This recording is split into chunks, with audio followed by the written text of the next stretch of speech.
오늘 우리에게 주신 하나님의 말씀은 시편 100편 1절로 5절의 말씀, 구약 성경 시편 100편 1절에서 5절의 말씀을 함께 보겠습니다. 다 찾으신 줄로 알고 한 절씩 교독하여 봅니다. 온 땅이여 여호와께 즐거운 찬송을 부를지어다. 기쁨으로 여호와를 섬기며 노래하면서 그의 앞에 나아갈지어다. 여호와가 우리 하나님이신 줄 너희는 알지어다. 그는 우리를 지으신 이요 우리는 그의 것이니 그의 백성이요 그의 기르시는 양이로다. 감사함으로 그의 문에 들어가며 찬송함으로 그의 궁정에 들어가서 그에게 감사하며 그의 이름을 송축할지어다. 끝절을 같이 읽습니다. 여호와는 선하시니 그의 인자하심이 영원하고 그의 성실하심이 대대에 이르리로다. 아멘. 네, 오늘 시편 100편 1절에서 5절의 말씀을 가지고 신앙의 근거라는 제목으로 하나님의 은혜 함께 나누겠습니다. 우리가 시편을 통해서 그냥 말씀 듣고 끝나는 것이 아니라 이 고백과 이 믿음이 저와 여러분의 것이 되어야겠습니다. 그래서 시편의 신앙을 잠깐 정리하고 넘어가려고 합니다. 첫 번째, 우리가 시편의 말씀을 쭉 이어서 듣고 있고 벌써 100번째 설교를 듣는 중입니다. 그러면 여러분이 우리 교회 성도든지 아니면 다른 사람들과 만나든지 또는 타 교회를 섬기고 있는 신앙인들과 만났을 때 자연스럽게 많은 대화들을 할 수 있지 않겠습니까? 사람 얘기도 하고 여러 가지 얘기도 하겠지만 우리 교회는 지금 시편의 말씀을 강단으로 계속 보는 중인데 시편을 통해서 내가 받은 은혜가 이렇습니다. 또 시편이 이런 내용들이 들어있는 줄 알긴 알았는데 막상 한 주 한 주 그 말씀을 꼽아보니 참으로 깊고 놀라운 하나님의 은혜가 내게 있습니다. 그 첫 번째가 뭡니까? 시편은 다윗의 시편이라고 우리가 표현하죠. 다윗이 다 짓진 않았는데 다윗이 했던 고백이 워낙 강렬하니까요. 또 많은 분들이 가장 좋아하는 성경을 시편 23편을 또 표현하기도 하니까요. 근데 이 시편을 보니까 다윗의 어떤 치적이나 낭만적이고 멋진 모습만 기록하고 있지 않다는 것이죠. 다 상황이 어땠습니까? 표현은 아름다운데 실제 다윗이 처한 상황을 보면 도망다니고 쫓기고 억울하고 속상하고 배신당하고 때로는 하나님을 향하여 하나님 도대체 나한테 왜 이러세요? 이런 상황들을 마음에 있던 것들을 기록해서 정리해 놓은 것도 있습니다. 그런데도 다윗의 시편이라고 부르는 이유는 뭐냐? 이런 모든 상황이 있음에도 불구하고 그럼에도 나는 하나님을 믿습니다. 하나님을 따라갑니다. 라고 고백한 것이 다윗의 고백이기 때문에요. 우리 신앙도 마찬가지입니다. 살다 보면 우여곡절 이런저런 일 많습니다. 그럼에도 불구하고 우리가 하나님 앞에 믿음을 고백하고 결단하는. 왜냐, 다윗의 신앙이 나는 아무 문제가 없습니다. 이게 다윗의 고백이 아니었거든요. 문제가 많은데 그럼에도 나는 하나님만을 의지하며 하나님만을 따라갑니다. 라고 고백합니다. 시편 1편부터 41편까지 다윗의 시편으로 정리가 되어 있습니다. 두 번째 신앙은 무엇일까요? 출애굽의 신앙입니다. 시편 42편부터 72편까지 이스라엘 백성이 애굽의 노예였습니다. 그런데 하나님께서 홍해를 가르시고 이스라엘 백성을 건져내셨습니다. 이스라엘이 붙잡고 있는 기억이 무엇이냐? 우리가 얼마나 대단했느냐? 그것이 아니라 하나님이 우리를 어떻게 인도하시고 우리를 건져내셨는가? 이것이 시편에 기록되어 있는 내용입니다. 그래서 신앙생활하면서 우리가 이 사실을 잊으면 안 됩니다. 우리가 구원받은 하나님의 자녀로 이 자리에 선 것이지 내가 잘해서 내가 결정을 잘하고 선택을 잘해서 여기까지 왔다가 아닙니다. 오늘 이 자리까지 하나님이 나를 인도하셨는데 이후의 모든 시간도 하나님께서 나를 이끌어 가실 것이다. 언제까지요? 천국 가는 그날까지. 나는 넘어지고 자빠지고 앞으로 넘어지고 뒤로 넘어지고 좌우로 흔들리고 그런 어려움 가운데 있는 것 같지만 나를 인도해 가시는 하나님은 변함이 없으시다. 이것이 저와 여러분의 신앙으로 시편의 신앙의 근거가 되어야 될 줄로 믿습니다. 세 번째는 시편 73편부터 89편까지입니다. 회복의 신앙을 말합니다. 여기에서 나오는 그 시편들은 되게 현실적입니다. 끝난 줄 알았는데 아직 끝이 아니라는 걸 얘기합니다. 개인이 무너지고 가문이 흔들리고 위대했던 다윗도 넘어지고 왕조가 위기를 맞고, 그래서 여기에 나오는 시편의 기자들은 이렇게 표현합니다. 하나님, 끝난 거 맞죠? 이게 끝이지요? 더 이상은 없는 거지요? 라고 고백하는데, 그 시편의 고백이 무엇이라고 결론 짓고 있습니까? 아직 끝난 것이 아니다. 사람들은 현실을 쳐다보면 이게 끝이구나, 더 소망은 없고 희망이 없겠구나 라고 얘기하지만, 하나님의 계획은 아직도 진행 중이다 라고 이야기합니다. 실패했다고 인생이 끝나는 게 아니고, 나에게 내가 감당할 수 없는 큰 문제가 찾아왔다고 해서 그게 결국이 아니라는 사실을 저와 여러분의 마음속에 기억해야 합니다. 그 절망이라는 순간에 그래도 이 순간에도 하나님 계신다 하지 않았냐? 그 하나님이 나와 함께 하신다고 약속하지 않았느냐? 그 사실을 믿고 기억한다면 회복의 이야기가 그 자리로부터 시작될 줄로 믿습니다. 네 번째, 우리가 붙잡아야 될 신앙이 무엇입니까? 시편 90편부터 106편까지 여호와의 통치에 대해서 말하고 있습니다.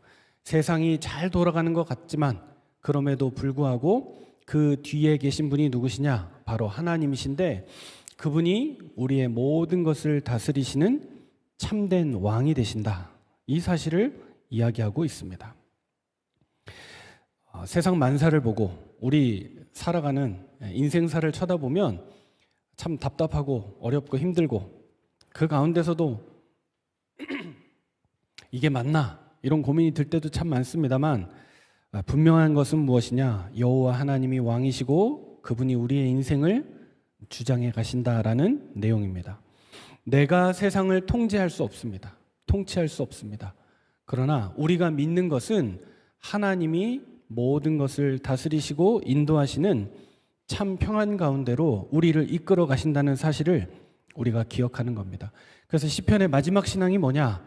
107편부터 150편까지 기대가 되지 않습니까? 이후에 나오는 하반기 때 우리가 받을 말씀은 다 뭐냐? 감사와 찬양.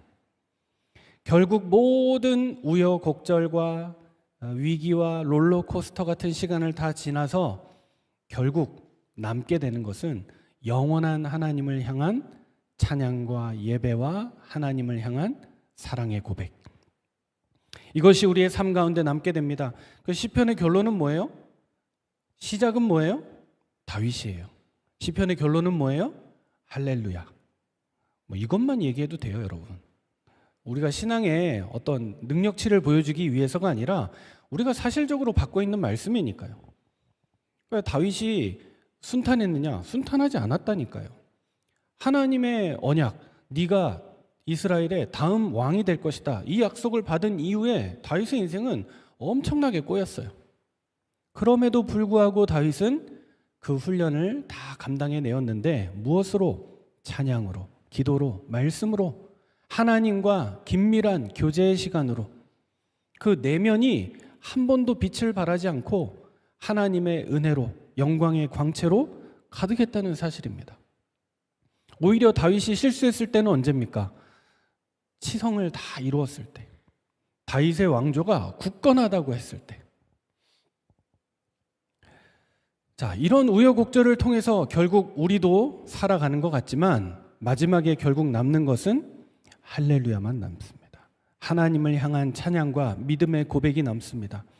그래서 시편의 신앙, 처음에는 살려주세요 라고 시작했는데 마지막에는 할렐루야, 모든 것이 하나님 손안에 있습니다.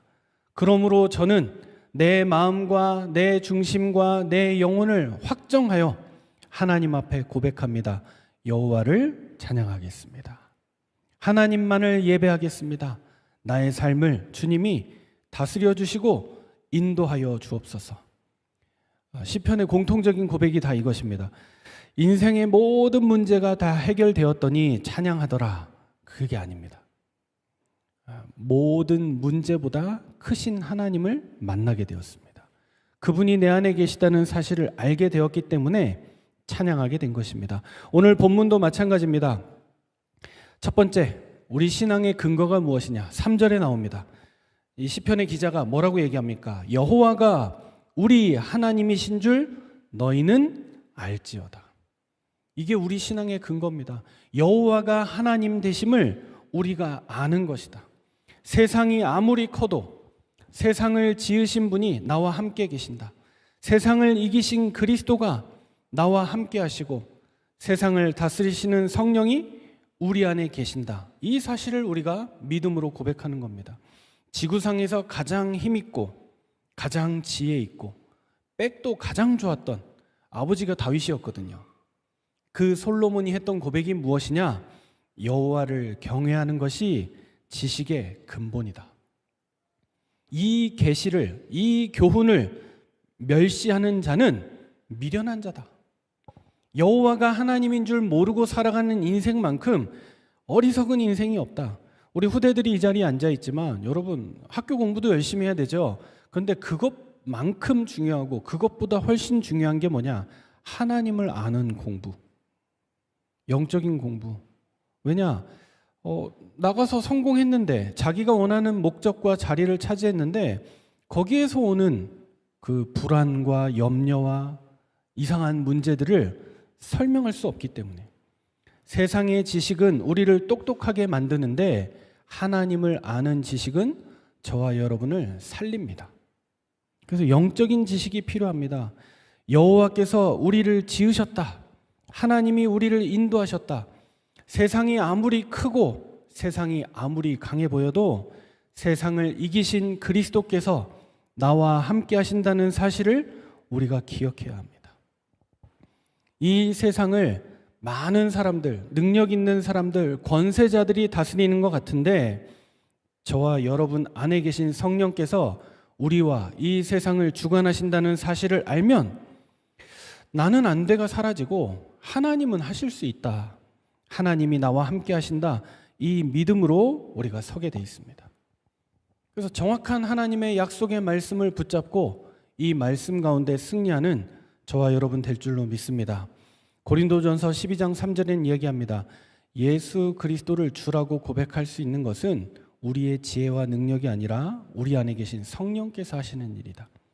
누구든지 성령이 아니고는 예수 그리스도를 주라고 시인할 수 없다.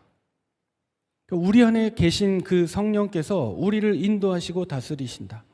여호와 하나님께서 이 땅을 주관하시고 창조하시고 이끌어 가시는 참 하나님이 되신다. 이 사실을 우리가 기억하며 서는 것입니다. 그때 우리에게 무엇이 주어집니까? 우리는 그의 것이요 그의 백성이다. 사람들이 착각하는 게 뭐죠? 나는 내 거라고 생각해요. 내 인생은 내 마음대로 할 수 있다라고 생각합니다. 그게 큰 착각입니다. 그 다음 착각이 뭡니까? 아내가 내 거라고 생각하고 남편이 내 거라고 생각합니다. 자녀가 내 거라고 생각합니다. 그게 다 착각입니다. 우리는 하나님과의 언약 관계를 가진 우리가 누구의 것이냐? 하나님의 것이고 우리는 하나님의 백성이다. 이 말은 우리의 생명과 모든 것이 하나님 손 안에 있다. 지금 내가 왜 불안하고 염려합니까? 내 안에 계시는 하나님을 의지하지 못하고 자꾸 현실을 쳐다보니까요. 상황을 쳐다보니까요. 이거 이러면 안 되는데 아니요. 여러분 믿음 안에서 평안하세요. 그래도 돼요. 아이 뭐 그런 말을 왜 합니까? 그런 말 해도 돼요. 문제 나도 돼요. 왜? 문제가 나야 문제 속에서 성령이 하시는 일을 보죠. 어떻게 다 맞는 말만 합니까? 어떻게 다 준비된 일만 합니까? 사고 쳐도 돼요. 애들 좀 자유롭게 살도록 내버려 두세요. 큰 실수 하나님 안에 있으면 그것도 괜찮아요. 근데 자꾸 우리가 막으려고 그래요. 앞서서 우리의 지식과 경험이 이건 안 돼, 저건 안 돼, 재단에서 다 가둬놔요. 그래 놓고 하나님 역사해 주세요. 뭔 하나님이 그런 하나님이 있습니까? 내가 다 결제해놓고 진행해놓고 하나님 시행하는 하나님이세요? 아니에요. 그런 말 하면 문제되지 않습니까? 그렇다고 또 막말하지 마시고, 막 지적하지 마시고, 실수가 되는 말이라도 해도 괜찮아요. 문제 가운데, 사건 가운데 하나님의 은혜가 더 크다니까요. 우리가 이 사실을 믿어야 내려놔져요. 평안해져요. 아니라면 자꾸 불안해요. 저런 말 하면 안 되는데, 이렇게 하면 안 되는데, 이런 일은 벌어지면 안 되는데. 실수해도 괜찮아요. 틀린 거 좀 해도 괜찮고, 틀린 걸 통해서 하나님의 계획 더 선명하게 찾아가면 되죠. 그게 하나님과의 언약적인 관계입니다. 단순히 하나님으로부터 우리가 도움을 받고 하나님 인도하시는 그 정도 수준이 아니라, 거의 이 관계는 어떤 상황이냐, 내가 잘해야 돼. 그러면 하나님이 더 파이팅 하실 것 같아. 그런 생각 속에 사람들이 다 신앙의 기준을 가지고 살아가요. 그게 우리 신앙의 근거가 되면 병들어요, 여러분. 내가 잘해야 하나님 기뻐하시고, 내가 실수하면 하나님 나를 팔짱 끼고 엄하게 바라보시고, 그런 하나님 아니라니까요. 오늘 시편의 기자가, 시편을 기록한 사람이 경험한 하나님은 어떤 하나님이시냐? 내가 잘할 때만 하나님 되시는 것이 아니라 내가 넘어지고 실수하고 부족해도 그분은 나의 책임자가 되시고, 그분은 나의 아버지가 되시고, 그분이 나를 인도하신다. 왜냐? 내가 모자라고 부족하지만 그분의 자녀라는 사실은 변함이 없다는 이 사실을 마음속에 믿었기 때문에. 더 구체적으로 얘기합니다. 그는 우리를 기르시는 목자가 되시고 나는 그의 양이다. 시편을 통해서 양 얘기 많이 했잖아요. 양의 특징이 뭐라고요? 자기 힘으로 혼자 살아갈 수 없는 동물이에요. 반드시 목자가 있어야 돼요. 우리의 생명이 그래요. 우리가 괜찮을 때는, 건강할 때는 잘 살 수 있을 것 같은데, 병들고 어려움이 찾아오고 위기가 다가오면 곧 방향을 잃어버려요. 사람들이 어느 정도냐, 너무 당황해서 자기를 내려놔 버려요. 포기해 버린다니까요. 그때에도 하나님의 보호하심과 돌보심이 반드시 있다. 이 사실을 기억하시기 바랍니다. 이것이 우리 신앙의 첫 번째 근거이며, 이게 우리의 감사의 근거이고 예배의 근거입니다.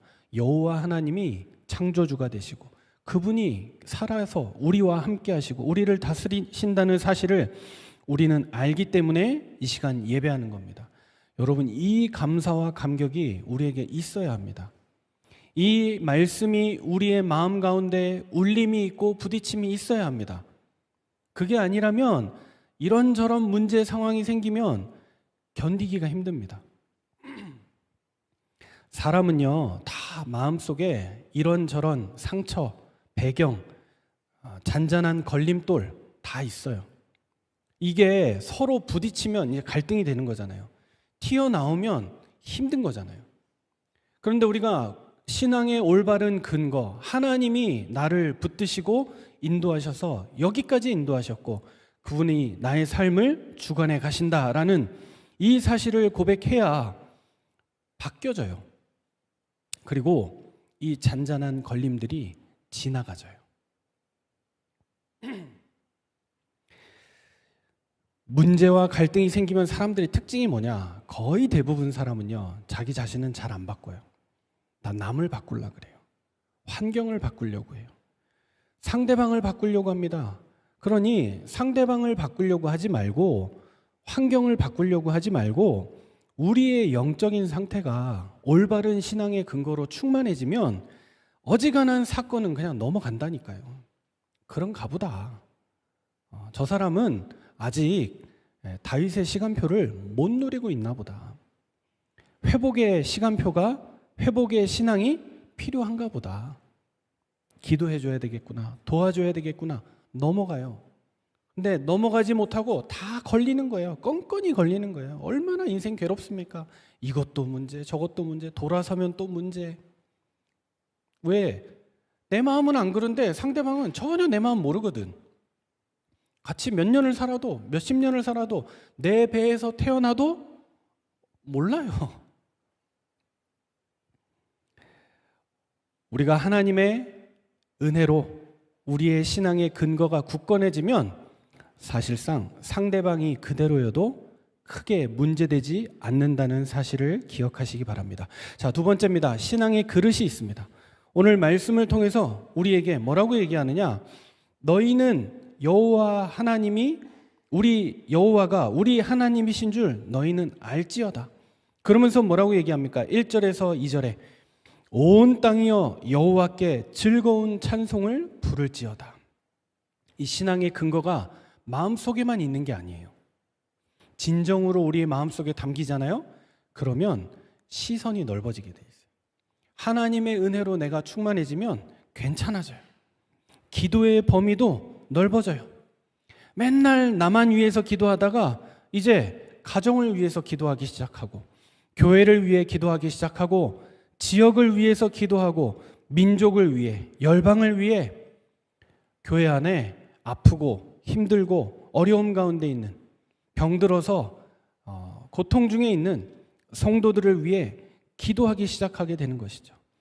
무엇입니까? 신앙의 근거가 올바로 세워지니까 온 땅에 있는 모든 일들이 기도의 근거가 되는 거예요. 기도의 제목이 되는 겁니다. 신앙의 넓이를 말하는 거죠. 내가 품는 사람, 여러분은 무엇을 품고 기도합니까? 무엇이 여러분의 기도 제목 속에 올라가 있습니까? 그것이 우리 신앙의 그릇인데 우리가 어느 정도요? 온 땅을 담아야죠. 우리 라이트온 교회가 왜 회복해야 합니까? 왜 부흥해야 됩니까? 우리를 위함이 아닙니다. 힘 있는 교회가 되어야 후대 사역할 수 있고 전도 선교할 수 있고, 저기 복음이 들어가지 않는 그 지역을 향해 우리가 후원도 할 수 있고, 선교사님들 따뜻하게 돌볼 수도 있고, 교회가 그 정도 규모를 가지고 있어야. 그래서 우리의 넓이가 커져야 돼요. 저와 여러분의 기도가 어느 정도냐? 민족을 위해 기도할 만큼, 저 세상 열방을 두고 기도할 만큼. 찬송하면서 섬길지어다. 이것은 무엇을 말하죠? 신앙의 깊이요. 그리고 그의 앞에 나아갈지어다. 이것은 하나님 앞에서 우리 신앙의 높이를 말하는 거예요.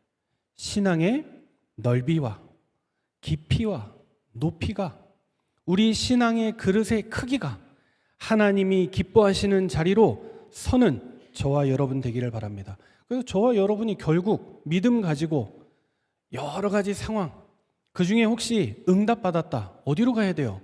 하나님 앞으로 가야죠. 사람에게 인정받는 것, 목매는 것, 그거 별로 중요하지 않습니다. 하나님이 아시면 된다. 또 내가 하나님 앞에 서 있다라는 믿음 가지고 사람이 인정하지 않아도 하나님의 은혜와 축복이 우리 안에 넘친다라는 사실을 기억하고 믿음으로 승리하는 저와 여러분 되길 바랍니다. 바울이 에베소서 3장 19절에 얘기합니다.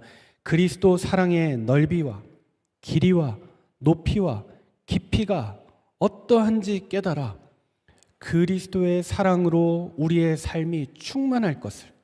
그러니까 결국 이 넓이, 길이, 높이는 내가 하는 게 아니라 내가 그리스도의 사랑을 누리는 만큼 넓어지게 돼 있고, 그리스도의 사랑을 진짜 경험한 만큼 깊어지게 돼 있고, 그리스도의 사랑을 아는 사람이 하나님 앞에서의 중심을 지키게 돼 있어요. 그 사랑에 배신하지 않게 되는 것이죠. 저와 여러분의 신앙이 넓어지고 깊어지고 높아지게 되기를 바랍니다. 세 번째, 신앙의 근거입니다. 신앙의 증거입니다. 무엇을 말합니까? 오늘 4절과 5절을 통해서 우리에게 말합니다. 4절에 뭐라고 얘기하죠? 감사함으로 그의 문에 들어가며 찬송함으로 그의 궁정에 들어가서 그에게 감사하며 그의 이름을 송축할지어다. 이게 신자가 받는 응답이에요. 무엇을 말하는 거냐? 우리가 오늘 왜 예배하고 있느냐? 우리가 예배하고 있을 때 문이 열려요. 하나님의 응답의 문이 열려요. 우리 삶 가운데 우리가 전혀 상상하지 못했던 축복의 문이 열려요. 문이 열리는 응답이 그 속에 있어요. 근데 이 문이 내가 여는 문이 아니라 그의 문이 열려요. 하나님이 문을 여시고 우리를 들어오라고 초청하세요. 이 시편 100편이 감사로 드리는 시인데 이 특징이 뭐냐? 신하가 왕의 부르심을 받아서 왕 앞에 나아가는 마음이에요. 신하가 요즘처럼 왕 만나고 싶다고 신청하면, 예약 걸면 승인 나서 몇 날 며칠 몇 시에 오라 합니까? 아니면 내가 보고 싶다고 막 찾아가면 됩니까? 아니에요. 그러면 다 사형당해요. 언제 만날 수 있어요? 왕이 불러야 돼요. 내가 보고 싶으니 찾아오너라. 내가 너하고 긴히 할 말이 있으니 몇 날 며칠 몇 시에 입궁하여라.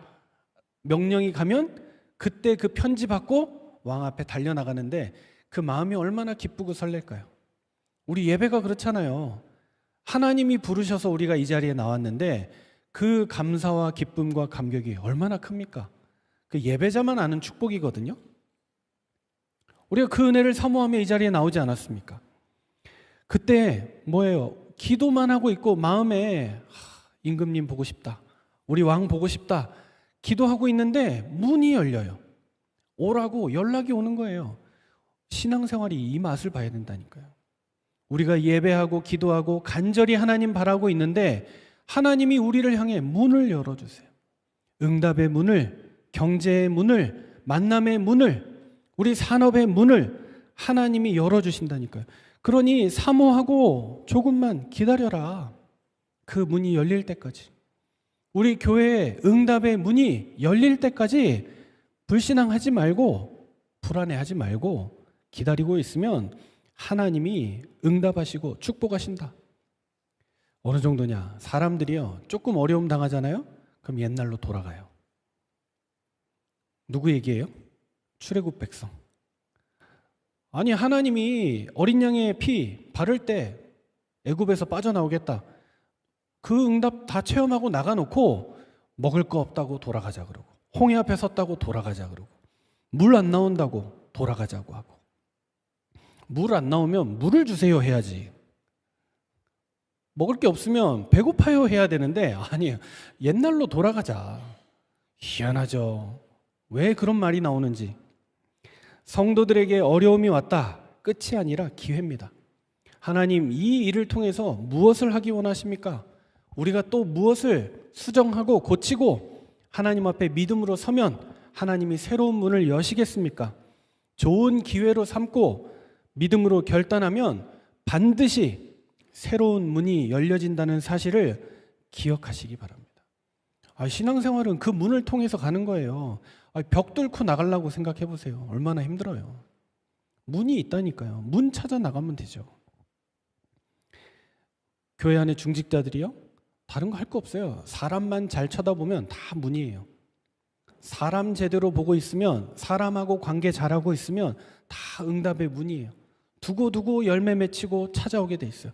오고 가고 하면서 그 안에 하나님의 축복이 나타나게 돼 있어요. 사람을 깊이 알고 기도하고 품고 그러다 보면 그 사람과 집중해야 될 포인트가 보이고요.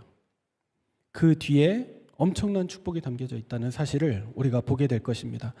문 정도가 아닙니다. 아예 뭐라고 얘기합니까? 이제 문을 통과해서 그의 궁정 안으로, 더 깊은 하나님의 임재 안으로 우리가 들어가는 겁니다. 그게 바로 예배입니다. 문만 열리는 게 아니라 문은 시작입니다. 우리는 문 열리는 거 가지고 놀라운 역사가 일어났다 얘기하는데 문은 시작이에요. 그의 궁정 안으로, 왕이 계신 그곳으로, 하나님 계신 그곳으로, 하나님과 더 깊이 함께하는 그 자리로. 응답 하나 받았다고 끝나는 것이 아니라 응답을 통해 응답도 감사한데 이거 하나님이 하신 거네, 하나님이 정말 우리와 함께 하셨네 라는 사실을 더 알아가고 하나님의 비밀을 더 깨닫고 하나님의 뜻에 참여하게 됩니다. 한 사람을 통해서 은혜와 증거의 문이 열리게 되는 것이죠. 결론적으로 우리가 받은 축복이 무엇입니까? 문을 통과하고 궁정으로 들어가서 이제 하나님 앞에 섰을 때 우리가 마음껏 그분을 찬양하고 경배하며 예배하는 것. 그게 예배자의 축복입니다. 오늘 저와 여러분이 이 축복의 자리에 있음을 믿으시기 바랍니다. 이게 모든 신자가 마침내 받아야 되는 응답, 예배입니다. 하나님을 향한 찬양과 경배, 그의 말씀이 우리를 다스리시고 그의 말씀이 우리를 지배하는 자리, 이것이 예배자가 받는 축복인데 오늘부터 시작하면 됩니다. 마지막 결론의 말씀입니다. 이 시편을 통하여서 오늘 시편의 기자는 미상입니다. 누가 적었는지는 모르겠는데 이 사람이 기록한 내용이 왜 우리에게 의미가 있느냐? 그분이 마지막에 5절에 여호와는 선하시니 그의 인자하심이 영원하고, 이 표현만 봐도 어마어마합니다. 왜냐? 시편의 기자가 좋으신 하나님을 경험하게 됐어요. 이거는요, 여호와는 선하시니 이 맛을 봤는데 머리로 아는 게 아니에요. 진짜 삶으로 막 닭살 돋을 만큼 체험한 걸 기록해 놓은 거예요. 여러분, 이 감사와 감격이 있습니까? 이 체험이 있습니까? 여호와는 선하시니. 그냥 우리가 아는 상식적인 수준에서 하나님은 좋으신 분이니까 도와주겠지, 이것도 아는 건데, 이 시편의 기자는 삶으로 맛본 고백이에요. 체험한 거예요. 우리 어린 아이들이 저 어릴 때 내가 예배자의 축복을 누린다, 이 아이들이 몸으로 체험하면 이 은혜가 대대의 하나님의 능력으로, 예배 드릴 수 있는 게 정말 감사하구나, 행복하구나, 기쁨이구나, 이 은혜가 있어야 삶 속에서 지치지 않고 살아가게 되는 것이죠. 사랑하는 성도 여러분, 인생에서 모든 일들이 잘 풀려야 감사하는 게 아닙니다. 하나님이 선하시기 때문에, 우리는 그 사실을 맛보아 알기 때문에 하나님께 감사하는 겁니다. 내 상황이 선해서가 아닙니다. 내 성품이 선해서가 아니라 하나님이 선하시기 때문에 흔들리지 않는 이유입니다. 내 미래가 다 보여서가 아닙니다. 하나님은, 그 선하신 하나님이 나를 좋은 길로, 나의 목자가 되셔서 나를 인도하시기 때문에, 내가 강해서가 아닙니다. 그가 나의 목자가 되시고 나는 그의 양이기 때문에, 이 사실을, 이 믿음을 오늘 마음에 확정하고 승리하는 축복의 날 되길 바랍니다. 오늘부터 고백하고 시작하면 됩니다. 그러면 문이 열려지고 궁정으로 들어가게 될 것이고, 우리 입술에서 이 고백이 시편의 기자와 같은 여호와는 선하시니, 이 고백이 나오게 될 줄로 믿습니다. 오늘 오후 예배 때는 이 말씀에 대해서 더 구체적인 내용들이 말씀으로 나옵니다. 기도로 준비하면서 큰 은혜 입는 날 되기를 주의 이름으로 축복합니다. 기도하겠습니다. 하나님, 우리에게 하나님을 아는 신앙의 근거를 허락하시니 감사합니다. 우리의 신앙의 근거가 무너지지 않도록 주님 인도하여 주시며, 선하고 신실하신 하나님 아버지, 우리의 믿음의 근거를 붙잡고 따라갈 수 있도록 축복하여 주옵소서. 이 신앙의 근거 위에 모든 만남과 가정과 교회와 삶을 인도하여 주옵소서. 살아계신 주 예수 그리스도 이름으로 기도하옵나이다. 아멘. 은혜 주신 하나님, 오늘 받은 하나님의 은혜가 우리 신앙의 근거가 되게 하여 주옵소서. 이 근거 위에 하나님을 향한 믿음의 그릇이 만들어지게 하시고, 우리가 참 믿음의 사람으로 하나님의 증인으로 서는 은혜를 베풀어 주옵소서. 이 예배 가운데 감사하며 하나님께 예물로 나아갑니다. 주님, 우리의 예물을 흠양하여 주시고 그 위에 드리는 손길 위에 하나님의 은혜와 축복을 더하여 주옵소서. 그래서 좋으신 하나님을 알고 그 하나님을 증거하는 믿음의 증인으로 쓰임받게 하여 주옵소서. 우리의 산업과 성도들의 모든 삶의 현장을 주님 붙드시고 인도하여 주옵소서. 전도와 선교하기에, 주를 위해 살기에 모자람이 없도록 주님 채우시고 인도하여 주옵소서. 주 예수 그리스도의 은혜와 하나님의 사랑과 성령의 교통하심이, 여호와 하나님을 참으로 알고 믿으며 신앙의 근거를 든든히 붙잡고 삶의 현장으로 나아가는 모든 하나님의 사람들 머리 위에 이제와 영원토록 함께 있을지어다. 아멘.